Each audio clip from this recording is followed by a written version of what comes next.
Hey guys, Aaron here again. Video today is about sharpening. I'm gonna try to keep it short and to the point. This video today is for Brad and Corey Wood. They asked me to do a video on sharpening. So let's see how it goes. One thing I've never asked, and I see on everybody else's videos, like and subscribe. Share the daylights out of it. I don't have Facebook or anything like that to share. I do try to share it on my Snapchat, but just doing the best I can here and trying to bring awareness to people and help people out as much as possible. So let's just get into it. I got to turn my phone around here. So here we go. So what are you going to need?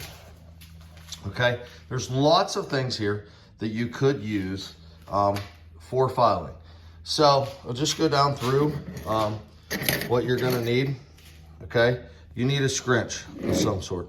Okay, and that will, obviously to loosen up your bolts, to tighten up your chain. Okay, how tight should your chain be? Well, it should be. It shouldn't have any slack in it. Okay, so when I pull my chain out, it should snap right back in. This chain right now is just slightly loose. But for right now, for this, it's good enough. Okay, so you need a scrunch. All right, that's real important. Next thing you need is a file. So depending on what size chain you're using, will depend on what size file you use. So I'm running a 50 gauge chain. This is a 3/8 chain. 72 drive lengths on this chain. It's a 20-inch bar. So what I need to use, and what I start out with actually, is a 13/64. Okay, so that's what Stihl recommends, is a 13/64. Now, if you're running an Oregon chain, okay, then there's 3 different ones that you could use. All right, so 7/32, 13/64, and 3/16. All right, I use these 2. Okay, that's what Stihl recommends. I do not use a 7/32 at all. I'm not saying there's anything wrong with it. However, I don't use this file. If I was using an Oregon chain, I would. I run RSK Stihl chains, and they're a lower profile chain, so you don't really need that. You don't need the 7/32. Okay. The next thing is a square chisel file. Okay. See if I can get this in here. So this is a square chisel file. Okay.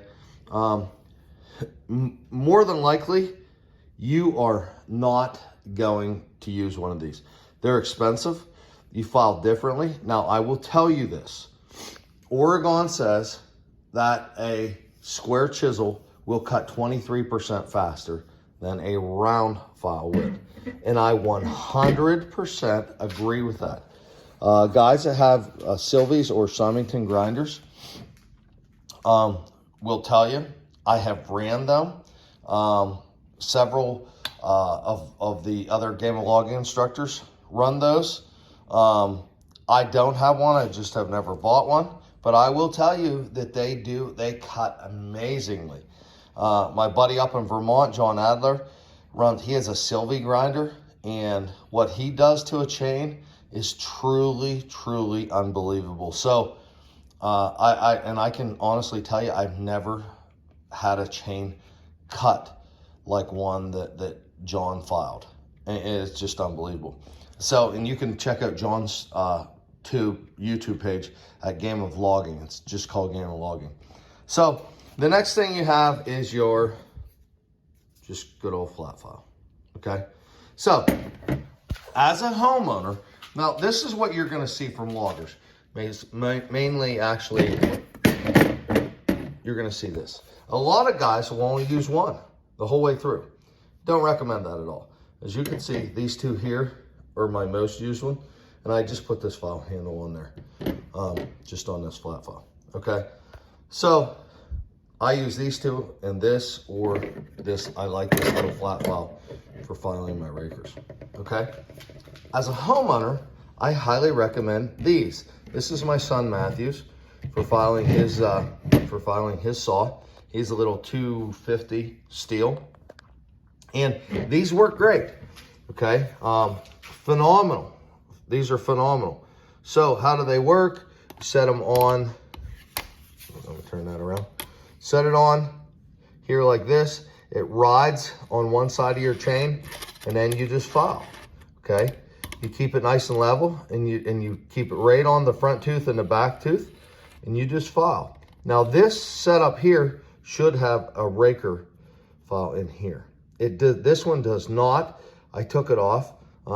I don't like this raker gauge that's in here, and I don't think it's needed. And I'll give you a little bit more of that later.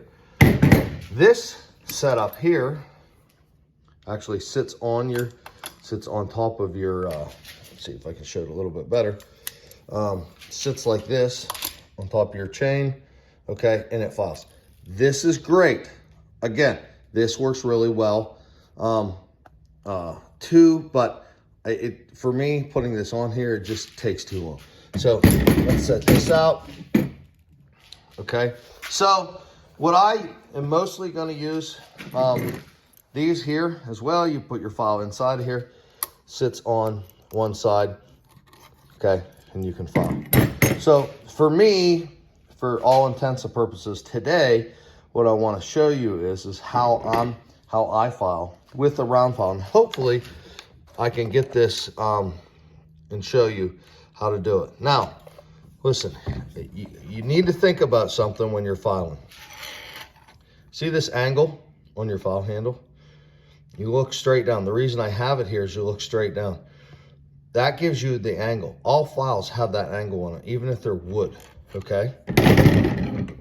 This one does. So that one says 35. Here's 30. Okay, you see 30? It's hard to do this when it's like looking at it backwards, okay? Same thing here. This one's 25. So I would say that this file is as close to 25 as you can get, all right? So how do you file? All right, here's the most important thing, guys. There's 5 points to the tooth, to every tooth. And I want you to look at this, see if I can show this a little bit better, okay? So the first point is your raker right here. This is also called your depth gauge, all right? On that depth gauge, okay, your point cuts in right here. Then this part raises up and sets your depth, okay? When your point digs in, it starts in, and this part here, called your chisel angle, maybe you can see up underneath there, hopefully. See that angle right there? Okay, that chiseled angle works as a wood rasp. You know, wood rasp, you're rasping wood away. It's basically the same concept, okay? So the point digs in, and then your chiseled point, okay, you shave that wood off. Now here's the thing. When you look at a tooth, see if I can hold this together here. When you look at a tooth, right there, that part of the tooth is the only part that does anything. You see that? The top part of the tooth, that's it, okay? This part down in here does absolutely nothing, okay? When this digs in, when it cuts in, this part here, right here at the top, severs a fiber off.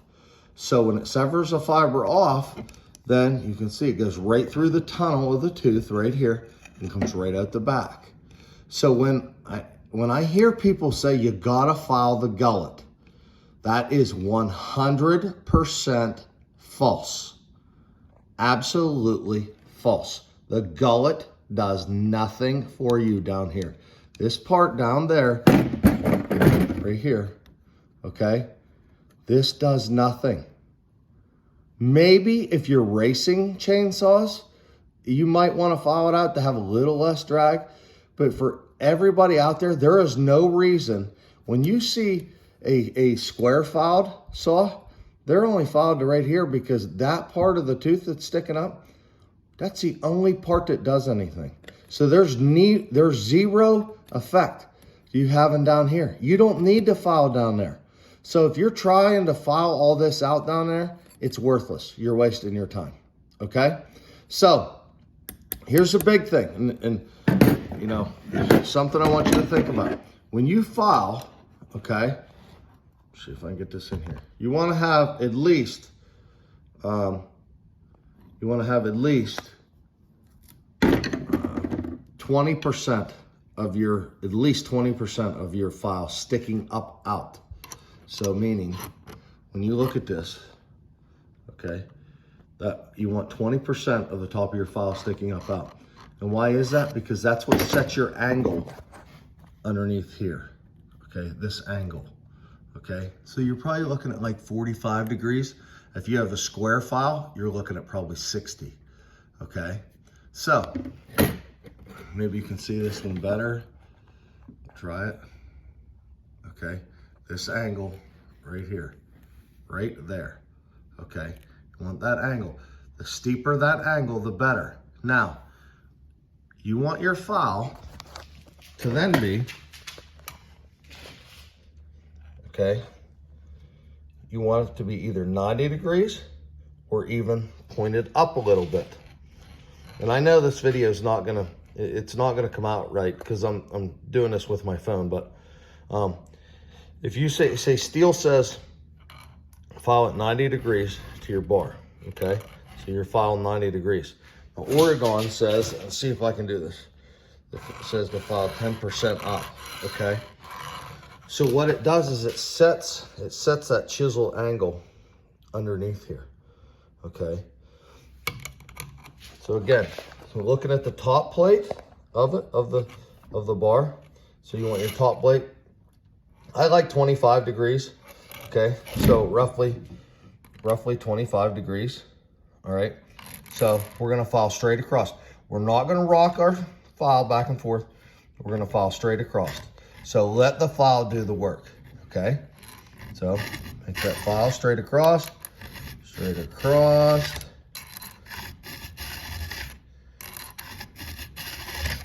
okay? And I'm doing this one-handed, okay? So that's basically how you do it. It's real easy. I'll try this. So as you can see, so across, look, see where my file's at. Now, if you get these off, it's not the end of the world. Come back down, readjust, okay? Look at your angle, okay? So follow it, here, okay, here. Straight across, all right? It's the best thing I know to tell you to do. And again, you don't want to rock the boat. You don't want to do this, okay? All right, straight, okay, straight.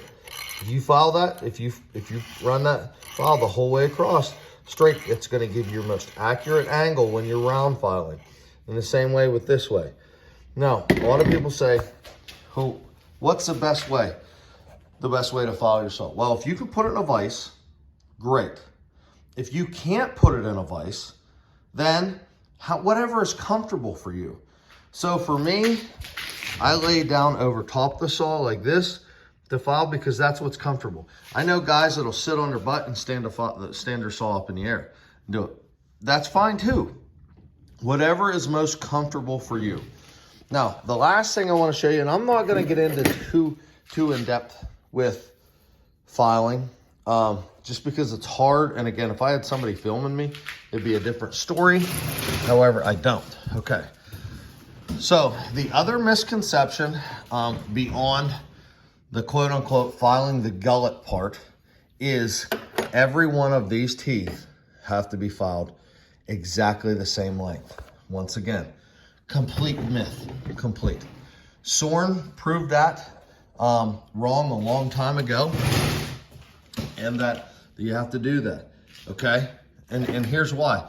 There's lots of file guides out there that sit across your teeth and you file straight across it, okay?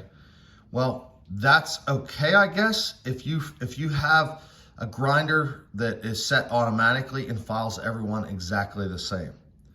For me, working in the woods, let's say I stone this tooth.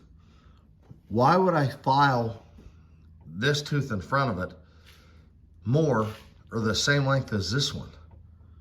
This tooth here is the one that's bad. So get it filed down, get this one filed down, so every single tooth can be filed independently. And the only way you can do that is by using this cheap little filing plate or raker gauge, okay? So this raker gauge basically sits on top of here like this. So it rides on the front of the tooth and the back of the tooth, see that? Okay, that's how it works. You look down here, there's your raker. So you're gonna be filing straight across here. If you do this, and you file every single tooth individually, there is absolutely no reason that you have to try to make every single tooth identical, okay? And now this is a new chain, I just put it on.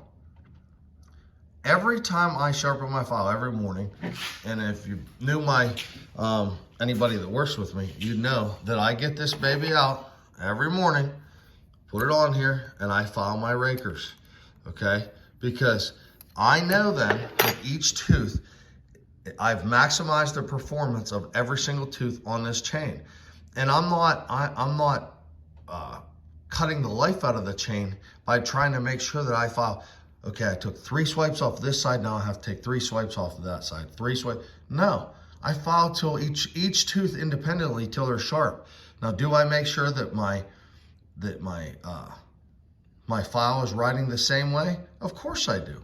But, and do I make sure that my angles are right? Of course I do. Or as close to it as I can. I swear I'm half blind, so I do the best that I can now. But, you know, keeping your angles, as I said before, your angle here, okay? Keep this angle straight, or not straight, 25 degrees to 30 degrees, okay? You wanna keep that here. You wanna run your file 90 degrees. Do not do this.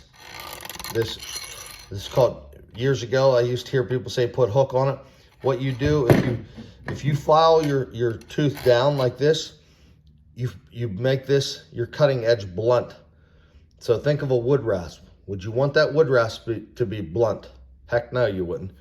You want this wood rasp to be as sharp as you can get, okay? So file it 90 degrees or even 10% up to get that nice angle underneath there on your chiseled angle. So guys, that's all I have. It's hard to show you this. Really hard to show you how to file, and I know this is a terrible video, but if you have any questions, please feel free to ask. Like I said, I'm doing the best I can with this video. The one thing I want to add as a little commercial, if you are any kind of gas you're running in your saws, I say run ethanol-free gas. If you don't, then run higher octane gas. Let's say you go to get saw gas, put a couple gallon in your truck first, and then put it in your jug. But no matter what, this stuff here, either one of these, best stuff on the market. Absolute best stuff on the market. I can't say enough for either one of these.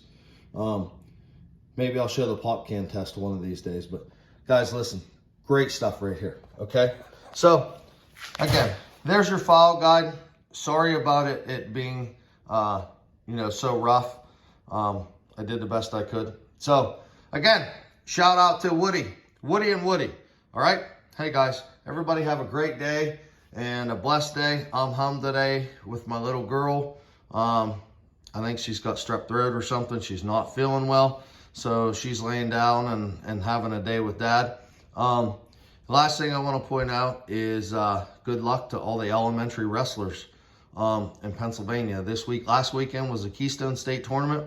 This weekend is the PJW state tournament. So especially shout out to my son Blake, who he's gone out and he's gonna, he wrestled in Keystones last weekend. Didn't do as well as he wanted to, but that's okay. He's only 9 years old, so he's gonna go out this weekend, PJW states, and do the best that he can. So anyways, Blake, Dad's proud of you. All right, hey everybody, have a great day. God bless.